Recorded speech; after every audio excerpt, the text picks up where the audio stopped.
کرتے ہیں کہ آپ نے فرمایا اس مومن کی مثال جو قرآن پڑھتا ہے ترنج کی طرح ہے. ترنج پھل ہے سنترے کی طرح. بعض لوگوں نے چکوترا کہا ہے, بعض نے سنترا ہی کر دیا ہے ترجمہ. بعض نے کہا ہے کہ یہ پھل ہے جو اس کی طرح ہوتا ہے, موسمی کی طرح.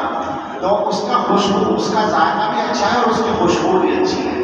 اور اس مومن کی مثال جو قرآن نہیں پڑھتا کھجور کی طرح ہے کہ ذائقہ اچھا ہے اور خوشبو کچھ نہیں ہے. اور منافق یعنی گویا کہ اپنے اندر تو ہے وہ باہر نہیں آ رہا ہے. اور اس منافق کی مثال جو دل میں ایمان نہیں رکھتا مگر ظاہر ایمان کی وجہ سے قرآن پڑھتا ہے, اس منافق کی مثال جو قرآن پڑھتا ہے چمیلی کی طرح ہے, چمیلے کے پھول کی طرح کہ خوشبو اچھی ہے, ذائقہ کڑوا ہے, کاغذ دے کے پتہ کڑوا ہے.